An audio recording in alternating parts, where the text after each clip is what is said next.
ಶ್ರೀಮಂತಿಕೆಯನ್ನು ಆಕರ್ಷಣೆ ಮಾಡೋದು ಹೇಗೆ? ಲಕ್ಷ್ಮೀ ಕುಬೇರ ಒಲಿತಾರ? ವಾಸ್ತು ಇರಬೇಕಾ? ವಾಸ್ತವ ಬದಲಾಗೋಕೆ? ಸ್ನೇಹಿತರೆ, ಈ ಭೂಮಿ ಮೇಲಿರೋ ಯಾವುದೇ ಜಂತುಗಳಾದ್ರೂ ತಮ್ಮ ಹಸಿವನ್ನು ನೀಗಿಸೋಕೆ ಹೋರಾಟ ಮಾಡ್ತವೆ. ಹೊಟ್ಟೆ ತುಂಬಿದರಷ್ಟೇ ಸಾಕು ನೋಡಿ. ಆದ್ರೆ ಮಾನವರಾದ ನಾವು ಮಾತ್ರ ಹೊಟ್ಟೆ ತುಂಬುವವರೆಗೂ ಒಂದು ಲೆಕ್ಕ, ಆಮೇಲೆ ಬೇರೆನೇ ಲೆಕ್ಕ. ಮನೆ ಅಂತೀವಿ, ಬೈಕು, ಕಾರು, ಹಣ, ಹೆಸರು, ಕೀರ್ತಿ, ಆಸೆ, ದುರಾಸೆಯಲ್ಲಿ ಮುಳುಗಿ ಹೋಗ್ತೀವಿ. ಈ ಪ್ರಪಂಚದಲ್ಲಿ ಎಲ್ಲರೂ ಹಣ, ಐಶ್ವರ್ಯ ಮಾಡೋಕೆ ಪ್ರಯತ್ನ ಮಾಡಿದರೂ ಕೂಡ ಅದೃಷ್ಟದ ದೇವತೆ ಕೆಲವೇ ಕೆಲ ಜನರ ಬಳಿ ನೆಲೆಸಿರ್ತಾಳೆ. ಶ್ರೀಮಂತಿಕೆಯನ್ನು ಯಾರು ಬೇಕಾದರೂ ಆಕರ್ಷಣೆ ಮಾಡಬಹುದಾ? ಪುರಾಣಗಳಲ್ಲಿ ಇದರ ಬಗ್ಗೆ ಏನಿದೆ? ಇವತ್ತಿನ ಸಿರಿವಂತರು ಎಂತಹ ಆಚಾರ ವಿಚಾರಗಳ ಇಟ್ಟುಕೊಂಡಿದ್ದಾರೆ? ವಾಸ್ತವಕ್ಕೆ ವಾಸ್ತು ಎಷ್ಟರ ಮಟ್ಟಿಗೆ ಬೇಕು ಅನ್ನೋದನ್ನು ನೋಡೋಣ ಬನ್ನಿ. ಶ್ರೀಮಂತಿಕೆಯನ್ನು ಆಕರ್ಷಿಸಲು ಆಧ್ಯಾತ್ಮಿಕ ಮತ್ತು ವಾಸ್ತವಜ್ಞಾನದ ಸಮರ್ಥನೆ ಹಿಂದೂ ಪುರಾಣಗಳಲ್ಲಿ, ಧಾರ್ಮಿಕ ಪ್ರಚಾರಗಳಲ್ಲಿ ಮತ್ತು ಆಧುನಿಕ ಭಾರತದ ಉದ್ಯಮಿಗಳ ಬದುಕಿನಲ್ಲಿ ಹಾಸುಹೊಕ್ಕಾಗಿದೆ. ವಿಷಯವನ್ನು ಆಳವಾಗಿ ಅಧ್ಯಯಿಸಿದಷ್ಟು ಎಷ್ಟೋ ವಿಚಾರಗಳು ಹೊರಬರುತ್ತವೆ. ನಮ್ಮ ಹಿಂದೂ ಪುರಾಣಗಳಲ್ಲಿ ಶ್ರೀಮಂತಿಕೆಯ ತತ್ವವನ್ನು ಸಾರಿ ಸಾರಿ ಹೇಳಿದ್ದಾರೆ. ಹಿಂದೂ ಪುರಾಣಗಳು ಆಧ್ಯಾತ್ಮಿಕ ಮತ್ತು ಧಾರ್ಮಿಕ ತತ್ವಗಳನ್ನು ಮಾತ್ರವಲ್ಲ, ಜೀವನದಲ್ಲಿ ಸಂಪತ್ತು, ಶ್ರೇಯಸ್ಸು ಮತ್ತು ಜೀವನೋದ್ದೇಶಗಳ ಸಾಧನೆಗಾಗಿ ಕೆಲವು ಮಾರ್ಗದರ್ಶನವನ್ನು ನೀಡುತ್ತವೆ. ಹಾಗೆಯೇ ಕೆಲವು ಪ್ರಮುಖ ಪುರಾಣ ಕಥೆಗಳನ್ನು ನೋಡೋಣ ಬನ್ನಿ. ಲಕ್ಷ್ಮೀ ದೇವಿಯನ್ನು ಹಿಂದೂ ಧರ್ಮದಲ್ಲಿ ಶ್ರೀಮಂತಿಕೆ, ಧನ, ಐಶ್ವರ್ಯ, ಸುಖ ಮತ್ತು ಭಾಗ್ಯದ ದೇವಿಯಾಗಿ ಪೂಜಿಸುತ್ತೇವೆ. ಪುರಾಣಗಳಲ್ಲಿ ಲಕ್ಷ್ಮೀ ದೇವಿಯ ಮಹತ್ವವನ್ನು ಹಲವಾರು ರೀತಿಯಲ್ಲಿ ವಿವರಿಸಲಾಗಿದೆ ಮತ್ತು ಲಕ್ಷ್ಮೀ ದೇವಿಯನ್ನು ಒಲಿಸಿಕೊಳ್ಳಲು ಪ್ರಾಚೀನ ಕಾಲದಿಂದಲೂ ಹಲವು ವಿಧಾನಗಳನ್ನು ಶ್ರದ್ಧಾಪೂರ್ವಕವಾಗಿ ಪಾಲಿಸಲಾಗುತ್ತಿದೆ. ಪುರಾಣಗಳಲ್ಲಿ ಲಕ್ಷ್ಮೀ ದೇವಿಯ ಮಹತ್ವ. ಸಮುದ್ರ ಮಂಥನದಲ್ಲಿ ಲಕ್ಷ್ಮೀ ದೇವಿಯ ಹುಟ್ಟು. ಶ್ರೀಮಂತಿಕೆಯ ದೇವಿ ಲಕ್ಷ್ಮೀ ಸಮುದ್ರ ಮಂಥನದ ವೇಳೆ ಕ್ಷೀರಸಾಗರದಿಂದ ಪ್ರತ್ಯಕ್ಷವಾದಳು. ಆಕೆಯ ಪ್ರತ್ಯಕ್ಷತೆಯ ನಂತರ ದೇವತೆಗಳು ಮತ್ತು ಅಪ್ಸರೆಯರು ಆಕೆಯನ್ನು ಪೂಜಿಸಿದರು. ಇದರಿಂದ ಲಕ್ಷ್ಮೀ ದೇವಿಯ ಪ್ರತೀಕವು ಐಶ್ವರ್ಯ ಮತ್ತು ಶ್ರೇಯಸ್ಸಿನ ತಾತ್ಪರ್ಯವನ್ನು ಒಳಗೊಂಡಿದೆ. ಇದರ ಅರ್ಥ ಸಮುದ್ರ ಮಂಥನದಂಥ ಕಷ್ಟದ ಸಮಯದ ನಂತರ ಧನವರ್ಧನೆಯ ಪುನರುತ್ಥಾನವಾಗುವುದನ್ನು ಸಂಕೇತಿಸುತ್ತದೆ. ಶ್ರೀ ಸ್ತೋತ್ರಗಳ ಮಹತ್ವ. ಪುರಾಣಗಳಲ್ಲಿ ಲಕ್ಷ್ಮಿಯ ಸ್ತುತಿಗೆ ಅನೇಕ ಶ್ಲೋಕಗಳು ಮತ್ತು ಸ್ತೋತ್ರಗಳು ದಾಖಲಾಗಿದೆ. ಉದಾಹರಣೆಗೆ, ಶ್ರೀ ಸೂಕ್ತ ಲಕ್ಷ್ಮೀ ದೇವಿಯ ಕೃಪೆಯನ್ನು ಪಡೆಯಲು ಅತ್ಯಂತ ಶ್ರೇಷ್ಠ ಮತ್ತು ಪವಿತ್ರವಾದ ಮಂತ್ರ ಇದು. ಕನಕದಾರ ಸ್ತೋತ್ರ, ಆದಿಶಂಕರರು ರಚಿಸಿದ ಈ ಸ್ತೋತ್ರ ದುರ್ಗತಿಯನ್ನು ನಿವಾರಿಸಿ ಶ್ರೀಮಂತಿಕೆಯನ್ನು ಒಲಿಸುವ ಶಕ್ತಿ ಹೊಂದಿದೆ. ಲಕ್ಷ್ಮಿಯ ವಿಷ್ಣು ಸಂಬಂಧ. ಲಕ್ಷ್ಮೀ ದೇವಿ ಶ್ರೀ ಮಹಾವಿಷ್ಣುವಿನ ಪತ್ನಿ. ಆಕೆಯನ್ನು ವಿಷ್ಣುಪ್ರಿಯ ಎಂದೂ ಕರೆಯಲಾಗುತ್ತದೆ. ಆಕೆಯ ಆರಾಧನೆಯು ಧರ್ಮದ ಮಾರ್ಗದಲ್ಲಿ ನಡೆಯುವವರಿಗೆ ಶ್ರೇಯಸ್ಸು ಮತ್ತು ಧನ ಸಂಗ್ರಹವನ್ನು ತರುತ್ತದೆ. ಲಕ್ಷ್ಮೀ ದೇವಿಯನ್ನು ಒಲಿಸಿಕೊಳ್ಳುವ ವಿಧಾನಗಳು. ಲಕ್ಷ್ಮಿಯ ಕೃಪೆಯನ್ನು ಪಡೆಯಲು ಪುರಾಣಗಳಲ್ಲಿ ಹಲವು ಆಧ್ಯಾತ್ಮಿಕ ವಿಧಾನಗಳು ವಿವರಿಸಲಾಗಿದೆ. ಈ ವಿಧಾನಗಳನ್ನು ಶ್ರದ್ಧೆ, ಶುದ್ಧತೆ ಮತ್ತು ನಿಯಮದೊಂದಿಗೆ ಪಾಲಿಸಿದಾಗ ಆಕೆಯ ಕೃಪೆಯಿಂದ ಧನ, ಐಶ್ವರ್ಯ ಮತ್ತು ಶ್ರೇಯಸ್ಸು ದೊರೆಯುತ್ತದೆ. ಲಕ್ಷ್ಮೀ ದೇವಿಯ ಪೂಜೆ ಮತ್ತು ಆಚರಣೆಗಳು. ಲಕ್ಷ್ಮೀ ಪೂಜೆ ದೀಪಾವಳಿ ಸಮಯದಲ್ಲಿ. ದೀಪಾವಳಿಯ ವೇಳೆ ವಿಶೇಷ ಲಕ್ಷ್ಮೀ ಪೂಜೆ ಮಾಡಿದರೆ ಧನದ ಪ್ರವಾಹವನ್ನು ಆಕರ್ಷಿಸಬಹುದು. ಬೆಳಗ್ಗೆ ಮತ್ತು ಸಂಜೆ ದೀಪವನ್ನು ಬೆಳಗಿಸುವುದು ಹಾಗೂ ಶ್ರೀ ಸೂಕ್ತ ಪಠಣೆ ಬಹಳ ಮುಖ್ಯ. ಶುಕ್ರವಾರದ ಪೂಜೆ. ಶುಕ್ರವಾರದಂದು ಲಕ್ಷ್ಮೀ ದೇವಿಯ ದರ್ಶನ, ಹೂವಿನ ಅಲಂಕಾರ ಮತ್ತು ಮಂತ್ರಜಪ ಮಹತ್ವದ್ದು. ದಕ್ಷಿಣ ಭಾರತದ ಹಬ್ಬಗಳಲ್ಲಿ ವೈಭವದಿಂದ ಲಕ್ಷ್ಮೀ ವ್ರತವನ್ನು ಶ್ರದ್ಧೆ ಮತ್ತು ನಿಷ್ಠೆಯೊಂದಿಗೆ ಆಚರಿಸಲಾಗುತ್ತದೆ. ದೀಪದ ಆರತಿ. ಪ್ರತಿ ಸಂಜೆ ದೇವಿಯ ಮುಂದೆ ತುಳಸಿ, ಕೇಸರಿ ಹೂಗಳು ಮತ್ತು ದೀಪದ ಆರತಿಯನ್ನು ನೀಡುವುದು ಶ್ರೇಯಸ್ಸು ತರುತ್ತದೆ. ಲಕ್ಷ್ಮೀ ದೇವಿಗೆ ಪ್ರಿಯವಾದ ವಸ್ತುಗಳು. ಲಕ್ಷ್ಮೀ ದೇವಿಯನ್ನು ಒಲಿಸಿಕೊಳ್ಳಲು ಆಕೆಗೆ ಪ್ರಿಯವಾದ ವಸ್ತುಗಳನ್ನು ಸಮರ್ಪಿಸುವುದು. ಹೂವುಗಳು, ಕೇದಿಗೆ ಹೂವು, ಕಮಲ ಹೂವು ಮತ್ತು ತೆಂಗಿನಕಾಯಿ. ಆಕೆಯ ಮೂರ್ತಿಯನ್ನು ಪೂರ್ವ ಅಥವಾ ಉತ್ತರ ದಿಕ್ಕಿನಲ್ಲಿ ಇಡುವುದು. ಮಂತ್ರಗಳು. ಲಕ್ಷ್ಮೀ ದೇವಿಯನ್ನು ಒಲಿಸಿಕೊಳ್ಳಲು ಕೆಲ ಪ್ರಮುಖ ಮಂತ್ರಗಳನ್ನು ದಿನನಿತ್ಯ ಪಠಿಸಬಹುದು. ಶ್ರೀ ಸೂಕ್ತ ಪಠಣ. ಓಂ ಹಿರಣ್ಯವರ್ಣಾಂ ಹರಿಣೀಂ ಸುವರ್ಣರಜತಾಸ್ರಜಾಂ ಚಂದ್ರಾಂ ಹಿರಣ್ಮಯೀಂ ಲಕ್ಷ್ಮೀಂ ಜಾತವೇದೋ ಮಹಾವ. ಕನಕದಾರ ಸ್ತೋತ್ರ ಹಣದ ದುರಸ್ಥಿತಿಯ ನಿವಾರಣೆಗಾಗಿ ಪಠಿಸಬೇಕಾದ ಶ್ರೇಷ್ಠ ಸ್ತೋತ್ರ. ದಾನ ಮತ್ತು ಶುದ್ಧ ಆಚಾರಗಳು. ದಾನ ಧರ್ಮ. ದುಃಖಿತರಿಗೆ ಆಹಾರ, ವಸ್ತ್ರ ಮತ್ತು ಹಣದ ದಾನ ಮಾಡುವುದು ಲಕ್ಷ್ಮಿಯ ಕೃಪೆಗೆ ಕಾರಣವಾಗುತ್ತದೆ. ಶುದ್ಧ ಮನಸ್ಸು. ಮನೆಯಲ್ಲಿ ನಿತ್ಯ ಶುದ್ಧತೆ ಕಾಪಾಡುವುದು. ಬೆಳಗ್ಗೆ ಸ್ನಾನ ಮಾಡಿ ಮನೆ ಕೊನೆಯನ್ನು ನಿಷ್ಕಳಂಕವಾಗಿಡುವುದು ಶ್ರೀಮಂತಿಕೆಯನ್ನು ಆಕರ್ಷಿಸುತ್ತದೆ. ವಾಸ್ತುಶಾಸ್ತ್ರದಲ್ಲಿ ಲಕ್ಷ್ಮೀ ದೇವಿಯ ಮಂತ್ರಗಳು ಮತ್ತು ವಿಧಾನಗಳು. ವಾಸ್ತುಶಾಸ್ತ್ರವು ಸಹ ಲಕ್ಷ್ಮೀ ದೇವಿಯನ್ನು ಮನೆಯಲ್ಲಿ ಆಕರ್ಷಿಸಲು ಉಪಾಯಗಳನ್ನು ಸೂಚಿಸುತ್ತದೆ. ಈಶಾನ್ಯ ದಿಕ್ಕಿನಲ್ಲಿ ಧನಮಂತ್ರಗಳನ್ನು ಇಡುವುದು. ಲಕ್ಷ್ಮೀ ದೇವಿಗೆ ಸಂಬಂಧಿಸಿದ ಮೂರ್ತಿ ಅಥವಾ ಚಿತ್ರವನ್ನು ಈಶಾನ್ಯ ದಿಕ್ಕಿನಲ್ಲಿ ಇರಿಸಬೇಕು. ಮನೆಯ ಪ್ರವೇಶದ ಬಳಿ ಅಲಂಕೃತ ರಂಗೋಲಿ ಮತ್ತು ದೀಪವನ್ನು ಇಡುವುದು ಧನವರ್ಧನೆ ಮತ್ತು ಶ್ರೇಯಸ್ಸು ತರುತ್ತದೆ. ಲಕ್ಷ್ಮೀ ದೇವಿಯನ್ನು ಒಲಿಸಿಕೊಳ್ಳಲು ಪುರಾಣಗಳಲ್ಲಿ ನಮೂದಿಸಲಾದಂತಹ ಪೂಜೆ, ಮಂತ್ರ ಪಠಣೆ, ವಾಸ್ತು ವಿಧಾನಗಳು, ದಾನ ಧರ್ಮ ಮತ್ತು ಶ್ರದ್ಧೆ ತುಂಬಾ ದೊಡ್ಡ ಮಹತ್ವ ಹೊಂದಿವೆ. ಶುದ್ಧ ಮನಸ್ಸು, ಧರ್ಮದ ಮಾರ್ಗದಲ್ಲಿ ನಡೆಯುವ ಶ್ರದ್ಧಾವಂತರು ಮಾತ್ರ ಲಕ್ಷ್ಮೀ ದೇವಿಯ ಕೃಪೆಗೆ ಪಾತ್ರರಾಗುತ್ತಾರೆ ಎಂಬುದು ಪುರಾಣಗಳಲ್ಲಿ ತಿಳಿಸಿರುವ ಮಹತ್ವದ ವಿಷಯ. ಕುಬೇರನು ಹಿಂದೂ ಪುರಾಣಗಳಲ್ಲಿ ಸಂಪತ್ತು, ಐಶ್ವರ್ಯ ಮತ್ತು ಧನವರ್ಧನೆಗಾಗಿ ಪ್ರಸಿದ್ಧ ದೇವತೆ. ಅವನನ್ನು ಧನದೇವತೆ, ಯಕ್ಷರಾಧಿಪತಿ, ಯಕ್ಷರ ರಾಜ ಮತ್ತು ಐಶ್ವರ್ಯದ ಅಧಿಪತಿ ಎಂದೂ ಕರೆಯಲಾಗುತ್ತದೆ. ಕುಬೇರನ ಆರಾಧನೆ ಶುಭ ಮತ್ತು ಧನವೃದ್ಧಿಗೆ ಕಾರಣವಾಗುತ್ತದೆ. ಪುರಾಣಗಳಲ್ಲಿ ಕುಬೇರನ ಮಹತ್ವವನ್ನು ಹಾಗೂ ಆತನನ್ನು ಒಲಿಸಿಕೊಳ್ಳಲು ಪ್ರಸ್ತಾಪಿಸಿರುವ ಕೆಲವು ವಿಧಾನಗಳನ್ನು ನೋಡೋಣ ಬನ್ನಿ. ಪುರಾಣಗಳಲ್ಲಿ ಕುಬೇರನ ಮಹತ್ವ. ಕುಬೇರನ ಐತಿಹಾಸಿಕ ಹಾಗೂ ಪೌರಾಣಿಕ ಹಿನ್ನೆಲೆ ಹಲವು ಪುರಾಣಗಳಲ್ಲಿ ಉಲ್ಲೇಖಿತವಾಗಿದೆ. ವಿಶೇಷವಾಗಿ ವಿಷ್ಣು ಪುರಾಣ, ಶಿವಪುರಾಣ ಮತ್ತು ರಾಮಾಯಣದಲ್ಲಿ ಕುಬೇರನನ್ನು ಐಶ್ವರ್ಯ ಮತ್ತು ಶ್ರೀಮಂತಿಕೆಗೆ ಮಾದರಿಯಂತೆ ಗುರುತಿಸಲಾಗಿದೆ. ಸಮುದ್ರ ಮಂಥನ ಮತ್ತು ಕುಬೇರನ ಸ್ಥಾನ. ಕುಬೇರನು ಸಮುದ್ರ ಮಂಥನದ ನಂತರ ಧನ ಸಂಪತ್ತಿನ ಭಂಡಾರಗಳ ಮತ್ತು ಐಶ್ವರ್ಯದ ದೇವತೆಯಾಗಿ ಪ್ರಸಿದ್ಧನಾದ. ಯಕ್ಷ ಮತ್ತು ಗಂಧರ್ವರ ಪಾಲಿಗೆ ಅವರ ಅಧಿಪತಿಯಾದಂಥ ಕುಬೇರನು ಲಕ್ಷ್ಮೀ ದೇವಿಯ ಸಹಭಾಗಿಯಾಗಿ ಶ್ರೀಮಂತಿಕೆಯನ್ನು ವೃದ್ಧಿಪಡಿಸುವಲ್ಲಿ ಸಹಾಯಕನಾದ. ಅಲಕಾಪುರಿ ಮತ್ತು ವೈಭವ. ಕುಬೇರನು ಅಲಕಾಪುರಿ ಎಂಬ ಶ್ರೀಮಂತ ನಗರದ ರಾಜನಾಗಿದ್ದನು. ಆತನ ಐಶ್ವರ್ಯವನ್ನು ಅಲಂಕಾರಿಕ ರತ್ನಗಳು ಮತ್ತು ಚಿನ್ನದ ಪರ್ವತಗಳಿಂದ ವಿವರಿಸಲಾಗುತ್ತದೆ. ಮಹಾದೇವನ ಸೇವಕ. ಕುಬೇರನು ಶಿವನ ಒಡನಾಡಿಯೂ ಶಿವನ ಆಜ್ಞೆಗೂ ಬದ್ಧನಾಗಿದ್ದನು. ಶಿವನ ಕೃಪೆಯಿಂದ ಐಶ್ವರ್ಯದ ಪ್ರಭಾವವನ್ನು ಹೊಂದಿದ್ದನು. ರಾಮಾಯಣದಲ್ಲಿ ಉಲ್ಲೇಖ. ರಾಮಾಯಣದಲ್ಲಿ ಲಂಕಾಪುರಿ ಮೂಲತಃ ಕುಬೇರನದಾಗಿತ್ತು. ಆದರೆ ರಾವಣನು ಆತನನ್ನು ಓಡಿಸಿ ಆ ರಾಜ್ಯವನ್ನು ತನ್ನ ವಶಕ್ಕೆ ಪಡೆದನು ಎಂದು ಹೇಳಲಾಗಿದೆ. ಕುಬೇರನ ದೇವತಾ ವಿಶೇಷಗಳು. ಕುಬೇರನು ಶ್ರೀಮಂತಿಕೆಯನ್ನು ಸಾಂಕೇತಿಕವಾಗಿ ಮೂರ್ತಿ ರೂಪದಲ್ಲಿ ವಾಸ್ತವಿಕವಾಗಿ ಪ್ರತಿನಿಧಿಸುವ ಉಪಾಸಕನಿಗೆ ಧನವರ್ಧನೆ, ಸುಖ ಮತ್ತು ಐಶ್ವರ್ಯವನ್ನು ನೀಡುತ್ತಾನೆ. ಅವನ ಮೂರ್ತಿಯ ಸ್ವರೂಪದಲ್ಲಿ ಕೆಲವು ವಿಶೇಷತೆಗಳು ಗಮನಾರ್ಹವಾಗಿವೆ. ಹಸಿರು ಅಥವಾ ಬಂಗಾರದ ವಸ್ತ್ರಗಳು. ಚಿನ್ನದ ಖಜಾನೆ ಹಿಡಿದಿರುವ ಸ್ಥಿತಿಯಲ್ಲಿರುವ ಕುಬೇರನ ಮೂರ್ತಿ. ದಕ್ಷಿಣದ ಮೇಲೆ ಆಸೀನನಾಗಿರುವ ಆಕರ್ಷಕ ನಗುವಿನ ಮುಖ. ಕುಬೇರನನ್ನು ಒಲಿಸಿಕೊಳ್ಳಲು ಅವಲಂಬಿಸಬಹುದಾದ ವಿಧಾನಗಳು. ಕುಬೇರನನ್ನು ಪ್ರಾರ್ಥಿಸಿದರೆ ಧನವೃದ್ಧಿ, ಸಾಲಮುಕ್ತಿಗೊಳಿಸುವ ಶಕ್ತಿ ಮತ್ತು ಐಶ್ವರ್ಯದ ಪ್ರಸಾದವನ್ನು ಪಡೆಯಬಹುದು.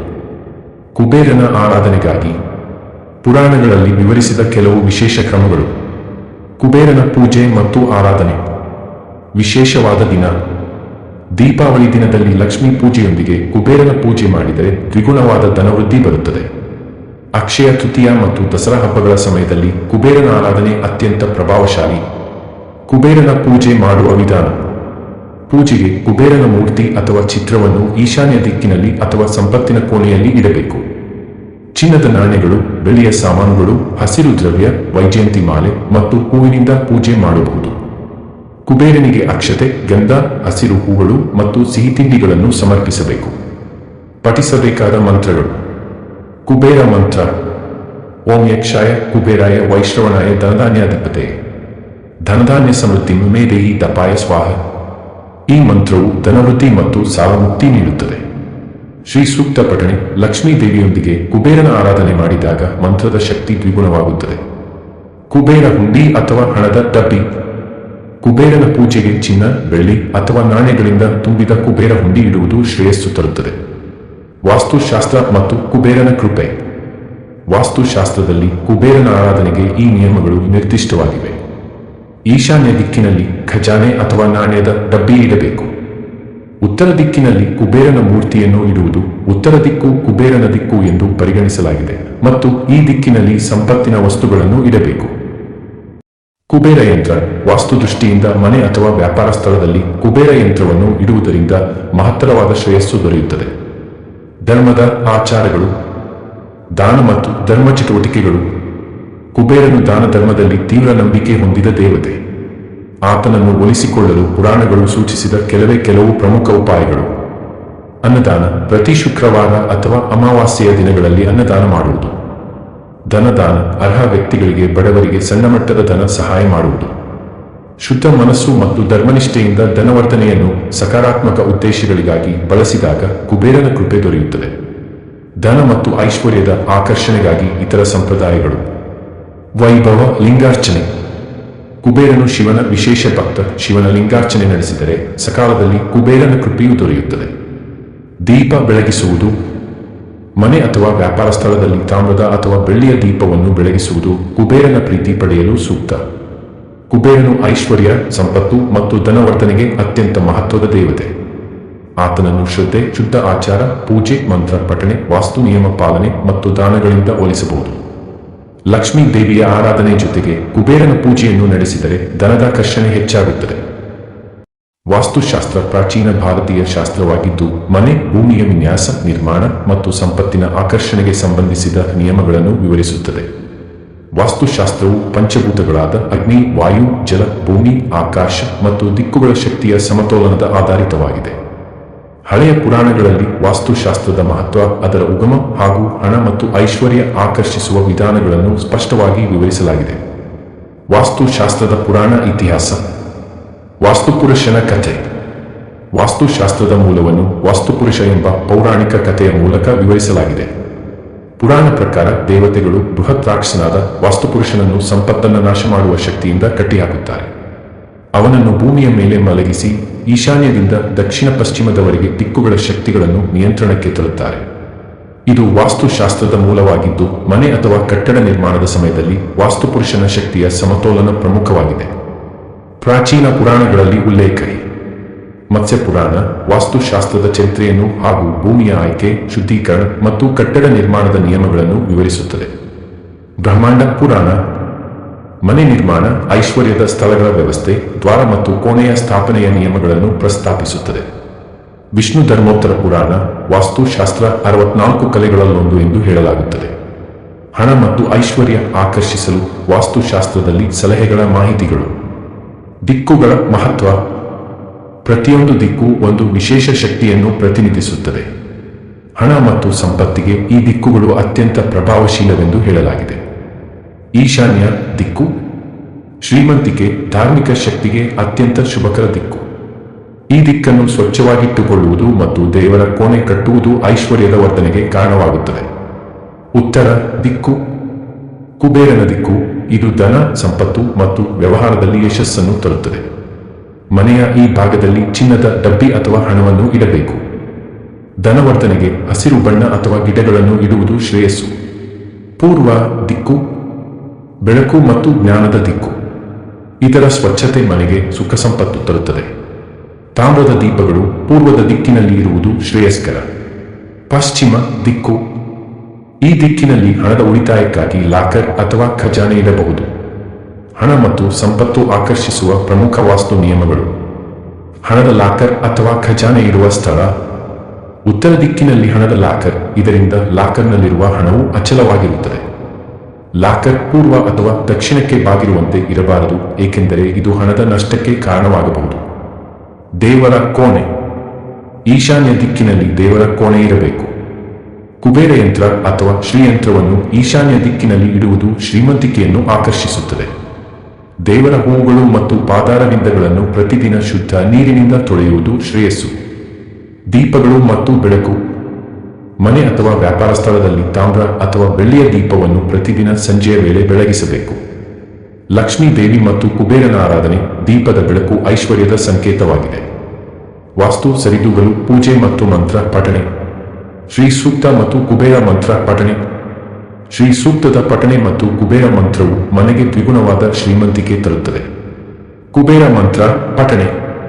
ಕುಬೇರ ಯಂತ್ರ ಮತ್ತು ಶ್ರೀಯಂತ್ರ ಸ್ಥಾಪನೆ ಮಾಡುವುದು. ಕುಬೇರ ಯಂತ್ರವನ್ನು ಮನೆಯ ಉತ್ತರ ದಿಕ್ಕಿನಲ್ಲಿ ಅಥವಾ ಪೂಜೆ ಮನೆಯಲ್ಲಿ ಇಡಬೇಕು. ಶ್ರೀಯಂತ್ರದ ದಿನನಿತ್ಯ ಆರಾಧನೆಯು ಆರ್ಥಿಕ ಶ್ರೇಯಸ್ಸು ಮತ್ತು ಧನವರ್ಧನೆಗೆ ಸಹಾಯಕ. ಅನ್ನದಾನ ಮತ್ತು ದಾನ ಧರ್ಮ. ವಾಸ್ತುಶಾಸ್ತ್ರದ ಪ್ರಕಾರ ಬಡವರಿಗಾಗಿ ಆಹಾರದ ದಾನ ಮತ್ತು ದವಸ ಧಾನ್ಯ ದಾನ ಮಾಡುವುದರಿಂದ ಮನೆಯಲ್ಲಿರುವ ಕೆಟ್ಟ ಶಕ್ತಿಯು ದೂರವಾಗಿ ಧನ ಸಂಪತ್ತು ಬರುತ್ತದೆ. ದೀಪಾವಳಿ, ಅಕ್ಷಯ ತೃತೀಯ ಮತ್ತು ದಸರಾ ಹಬ್ಬದ ಸಂದರ್ಭಗಳಲ್ಲಿ ದಾನ ಮಾಡಿದರೆ ಶ್ರೇಯಸ್ಸು ಹೆಚ್ಚುತ್ತದೆ. ವಾಸ್ತು ತೊಂದರೆಗಳ ನಿವಾರಣೆ. ವಾಸ್ತು ದೋಷಗಳು ಮನೆಯಲ್ಲಿದ್ದರೆ ಧನವೃದ್ಧಿಗೆ ಅಡ್ಡಿಯಾಗಬಹುದು. ಕೆಲವು ತ್ವರಿತ ಪರಿಹಾರ ಕ್ರಮಗಳು. ಕಪ್ಪು ಬಟ್ಟೆ ಅಥವಾ ಒರಟಾದ ವಸ್ತುಗಳನ್ನು ಮನೆಯ ಪ್ರವೇಶದ ಬಳಿ ಇಡಬಾರದು. ದಕ್ಷಿಣ ದಿಕ್ಕಿನಲ್ಲಿ ಕಸ ಅಥವಾ ಮಲಿನ ವಸ್ತುಗಳನ್ನು ಅಡಗಿಸಬಾರದು. ವಾಸ್ತುಶಾಸ್ತ್ರವು ಐಶ್ವರ್ಯ, ಧನವರ್ಧನೆ ಮತ್ತು ಸುಖ ಸಂಪತ್ತನ್ನು ಆಕರ್ಷಿಸಲು ಪ್ರಾಚೀನ ಪುರಾಣಗಳಿಂದ ಅಭಿವೃದ್ಧಿ ಹೊಂದಿದ ಅಂತರ್ದೃಷ್ಟಿಯ ಶಾಸ್ತ್ರವಾಗಿದೆ. ದಿಕ್ಕುಗಳ ಶಕ್ತಿಗಳನ್ನು ಸಮತೋಲನದಲ್ಲಿ ಇಡುವುದು, ದೇವರ ಆರಾಧನೆ, ವಾಸ್ತುಯಂತ್ರಗಳ ಸ್ಥಾಪನೆ ಹಾಗೂ ಶ್ರದ್ಧೆಯಿಂದ ಮಂತ್ರ ಪಠಣೆ ಮಾಡುವ ಮೂಲಕ ಮನೆಯಲ್ಲಿನ ಸಕಾರಾತ್ಮಕ ಶಕ್ತಿಯನ್ನು ವೃದ್ಧಿಸಬಹುದು. ಇಂದಿನ ಶ್ರೀಮಂತರಾದ ಬಿಲಿಯನೇರ್ ಮತ್ತು ಮಿಲಿಯನೇರ್ಗಳ ಜೀವನ ಶೈಲಿ ಮತ್ತು ಹಣ ಐಶ್ವರ್ಯವನ್ನು ಆಕರ್ಷಿಸುವ ವಿಧಾನಗಳು ಹಲವು ಮೌಲ್ಯಾಧಾರಿತ ಆರ್ಥಿಕ ಮತ್ತು ವ್ಯವಹಾರ ತಂತ್ರಗಳ ಮೇಲೆ ಆಧಾರಿತವಾಗಿದೆ. ಆಧುನಿಕ ಶ್ರೀಮಂತರಿಗೆ ಧನ ಸಂಪತ್ತಿನ ಸೃಷ್ಟಿ ಮಾತ್ರವಲ್ಲ, ಅದನ್ನು ಸತತವಾಗಿ ಉಳಿಸಿಕೊಳ್ಳಲು ಮತ್ತು ವೃದ್ಧಿಪಡಿಸಲು ವಿಶೇಷ ಕೌಶಲಗಳು ಅಗತ್ಯವಿದೆ. ಶ್ರೀಮಂತರ ಜೀವನ ಶೈಲಿಯ ಪ್ರಮುಖ ಅಂಶಗಳು ಹಾಗೂ ಐಶ್ವರ್ಯವನ್ನು ಆಕರ್ಷಿಸುವ ಕೆಲ ತಂತ್ರಗಳನ್ನು ನೋಡೋಣ ಬನ್ನಿ. ಬುದ್ಧಿವಂತಿಕೆಯಿಂದ ಹಣದ ನಿರ್ವಹಣೆ ಮಾಡುವುದು. ಆರ್ಥಿಕ ಹೂಡಿಕೆಗಳು, ಷೇರು ಮಾರುಕಟ್ಟೆ, ರಿಯಲ್ ಎಸ್ಟೇಟ್, ಚಿನ್ನ, ಬಿಟ್ಕಾಯಿನ್ ಮುಂತಾದಲ್ಲಿ ಜಾಗರೂಕತೆಯಿಂದ ಹೂಡಿಕೆ. ಆಸ್ತಿ ನಿರ್ವಹಣೆ. ಆಸ್ತಿಯ ಮೇಲೆ ಹೂಡಿಕೆ ಮಾಡುವುದರಿಂದ ನಷ್ಟದ ಬದಲು ಹಣವರ್ಧನೆ ಆಗುತ್ತದೆ. ಹೊಸ ಬಿಸಿನೆಸ್ ಹೂಡಿಕೆ, ಸ್ಮಾರ್ಟ್ ಸ್ಟಾರ್ಟ್ಅಪ್ಸ್ ಮತ್ತು ಬಿಸಿನೆಸ್ ಕ್ಷೇತ್ರಗಳಲ್ಲಿ ಹೂಡಿಕೆ. ಸಮಯದ ಮಹತ್ವ ಮತ್ತು ಡಿಸಿಪ್ಲಿನ್. ಶ್ರೀಮಂತರು ಟೈಮ್ ಮ್ಯಾನೇಜ್ಮೆಂಟ್ನಲ್ಲಿ ಪರಿಣತರಾಗಿರುತ್ತಾರೆ. ದಿನದ ವೇಳಾಪಟ್ಟಿಯನ್ನು ಕಠಿಣವಾಗಿ ಪಾಲಿಸುತ್ತಾರೆ. ಪ್ರತಿ ಗಂಟೆಗೂ ಒಂದೊಂದು ಉದ್ದೇಶದ ಕಾರ್ಯ ಇಟ್ಟುಕೊಂಡು ಮುಂದುವರಿಯುತ್ತಾರೆ. ಶಿಸ್ತು ಅವರ ಪ್ರತಿದಿನದ ಜೀವನದಲ್ಲಿ ಕಾಣಸಿಗುವ ಪ್ರಮುಖ ಗುಣವಾಗಿದೆ. ಆರೋಗ್ಯದ ಮೇಲೆ ಗಮನ. ಶ್ರೀಮಂತರ ಜೀವನ ವಿಧಾನದ ಒಂದು ಪ್ರಮುಖ ಅಂಶ ಆರೋಗ್ಯ ಕಾಳಜಿ. ಪ್ರತಿದಿನ ಫಿಟ್ನೆಸ್, ಯೋಗ ಮತ್ತು ಆರೋಗ್ಯಕರ ಆಹಾರವನ್ನು ತಮ್ಮ ಜೀವನದ ಭಾಗವನ್ನಾಗಿರಿಸುತ್ತಾರೆ. ಹೈ ಕ್ಲಾಸ್ ಆರೋಗ್ಯ ಸೇವೆಗಳಿಗೆ ಹೂಡಿಕೆ ಮಾಡುತ್ತಾರೆ. ಪರ್ಸನಲ್ ಟ್ರೇನರ್, ಡೈಟಿಷಿಯನ್, ಫಿಟ್ನೆಸ್ ಸಲಹೆಗಾರ. ಈ ರೀತಿಯ ಕ್ರಮಗಳು ಮುಖ್ಯ. ವೈಶಿಷ್ಟ್ಯಪೂರ್ಣ ಬಂಡವಾಳ ಹೂಡಿಕೆ. ಶ್ರೀಮಂತರು ತಮ್ಮ ಸಂಪತ್ತನ್ನು ಸರಳವಾಗಿ ಬ್ಯಾಂಕ್ಗಳಲ್ಲಿ ಉಳಿಸದೆ ವಿವಿಧ ಕ್ಷೇತ್ರಗಳಲ್ಲಿ ಹೂಡುತ್ತಾರೆ. ರಿಯಲ್ ಎಸ್ಟೇಟ್ ಹೂಡಿಕೆ, ವಿಶೇಷ ಆಸ್ತಿ, ಕಚೇರಿ ಸಂಕೀರ್ಣಗಳು, ಗ್ಲೋಬಲ್ ರಿಯಲ್ ಎಸ್ಟೇಟ್. ಸಂಶೋಧನೆ ಮತ್ತು ತಂತ್ರಜ್ಞಾನ, ಹೊಸ ತಂತ್ರಜ್ಞಾನ ಮತ್ತು ಡಿಜಿಟಲ್ ವಲಯದಲ್ಲಿ ಹೂಡಿಕೆ. ಸ್ಪಷ್ಟ ದೃಷ್ಟಿಕೋನ ಮತ್ತು ಸೃಜನಶೀಲತೆ. ಶ್ರೀಮಂತರು ನಿರಂತರವಾಗಿ ಹೊಸ ಅವಕಾಶಗಳನ್ನು ಹುಡುಕುತ್ತಾರೆ ಮತ್ತು ಹೊಸ ಉದ್ದಿಮೆ ಆರಂಭಿಸುತ್ತಾರೆ. ಬಹುಮುಖ ಆಯ್ಕೆಗಳನ್ನು ಸೃಜನಶೀಲವಾಗಿ ಬಳಸುವುದು ಶ್ರೀಮಂತಿಕೆಯೆಡೆಗೆ ಅವರ ದಾರಿಯನ್ನು ಮುನ್ನಡೆಸುತ್ತದೆ. ಐಶ್ವರ್ಯವನ್ನು ಆಕರ್ಷಿಸಲು ಶ್ರೀಮಂತರ ಪಾಲನೆಯ ಕೆಲವು ತಂತ್ರಗಳು. ಆರ್ಥಿಕ ಕೌಶಲಗಳ ಬಳಕೆ. ವಿವಿಧ ಸಣ್ಣ ಪುಟ್ಟ ಆದಾಯ ಮೂಲಗಳು. ಶ್ರೀಮಂತರು ಒಂದೇ ಮೂಲದ ಆದಾಯದ ಮೇಲೆ ಅವಲಂಬಿತರಾಗುವುದಿಲ್ಲ. ಷೇರು ಮಾರುಕಟ್ಟೆ, ಕಂಚು ಚಿನ್ನದ ಹೂಡಿಕೆ, ಜಾಗಗಳ ಬಾಡಿಗೆದಾರಿಕೆ ಮುಂತಾದ ಮೂಲಕ ಆದಾಯವನ್ನು ಪಡೆಯುತ್ತಾರೆ.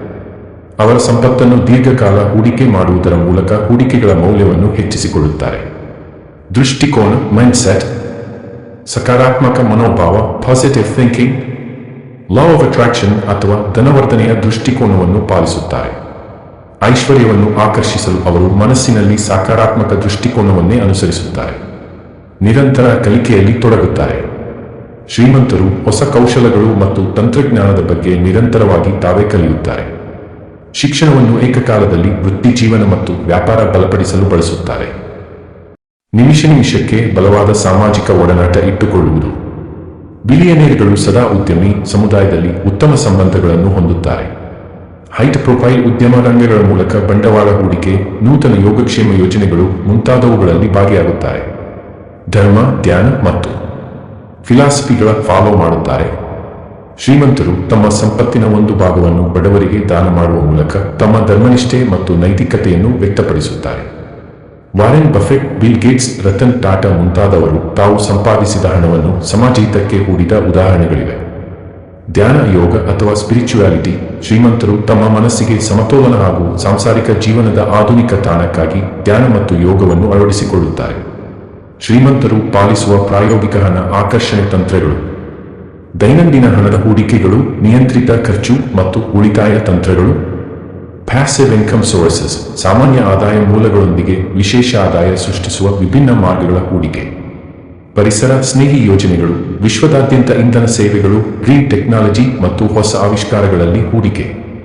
ಆರ್ಥಿಕ ತಂತ್ರಜ್ಞಾನ, ಹೊಸ ಡಿಜಿಟಲ್ ಹೂಡಿಕೆಗಳಿಗಾಗಿ ಫಿನ್ಟೆಕ್ ಮತ್ತು ಕ್ರಿಪ್ಟೋ ಮಾರುಕಟ್ಟೆಗಳಲ್ಲಿ ಬಂಡವಾಳ ಹೂಡುತ್ತಾರೆ. ಇಂದಿನ ಶ್ರೀಮಂತರ ಜೀವನ ಶೈಲಿ ಸಂಪತ್ತು ಗಳಿಸಲು ಮತ್ತು ಅದನ್ನು ಸತತವಾಗಿ ವೃದ್ಧಿಪಡಿಸಲು ತಂತ್ರಜ್ಞಾನದ ಜಾಣ್ಮೆ, ವೃತ್ತಿಪರ ಬಿಸಿನೆಸ್ ಹೂಡಿಕೆಗಳು, ಲಾಭ ತರುವ ದೈನಂದಿನ ಚಟುವಟಿಕೆಗಳು ಮತ್ತು ನೈತಿಕ ಮೌಲ್ಯಗಳ ಸಹಜ ಮಿಶ್ರಣವಾಗಿದೆ. ಅವರ ಜಾಣ್ಮೆ, ಶಿಸ್ತು ಮತ್ತು ನಾವೀನ್ಯತೆಗಳು ಐಶ್ವರ್ಯ ಮತ್ತು ಧನವರ್ಧನೆಗೆ ಮಹತ್ವದ ಪಾತ್ರ ವಹಿಸುತ್ತವೆ. ಸ್ನೇಹಿತರೆ, ಐಶ್ವರ್ಯ ನಮ್ಮ ಜೊತೆ ಇರಲು ಅಥವಾ ನಾವೇ ಐಶ್ವರ್ಯದ ಜೊತೆ ಇರಲು ಅದೃಷ್ಟವೂ ಇರಬೇಕು. ಹಾಗೆ ನಮ್ಮಲ್ಲಿ ಶ್ರದ್ಧೆ, ಭಕ್ತಿ, ಬುದ್ಧಿವಂತಿಕೆ ಇದ್ದರೆ ಕಾಪಾಡಿಕೊಳ್ಳಬಹುದು. ಹೆಚ್ಚಿನ ವಿವರಗಳಿಗಾಗಿ ನಮ್ಮ ಯೂಟ್ಯೂಬ್ ಚಾನಲ್ ಆದ ಕಂಟೆಂಟ್ ಕಾಲಮನ್ನು ಈಗಲೇ ಸಬ್ಸ್ಕ್ರೈಬ್ ಮಾಡಿಕೊಳ್ಳಿ. ಮುಂದಿನ ವಿಡಿಯೋಗಳ ನೋಟಿಫಿಕೇಶನ್ಗಾಗಿ ತಪ್ಪದೇ ಬೆಲ್ ಐಕಾನ್ ಪ್ರೆಸ್ ಮಾಡಿ. ಸ್ನೇಹಿತರೆ, ನಿಮಗೆ ಈ ಮಾಹಿತಿಯು ಇಷ್ಟವಾಗಿದ್ದರೆ ಈ ವಿಡಿಯೋವನ್ನು ಲೈಕ್, ಕಾಮೆಂಟ್, ಶೇರ್ ಮಾಡುವ ಮೂಲಕ ನಮ್ಮನ್ನು ಪ್ರೋತ್ಸಾಹಿಸಿ. ಧನ್ಯವಾದಗಳು.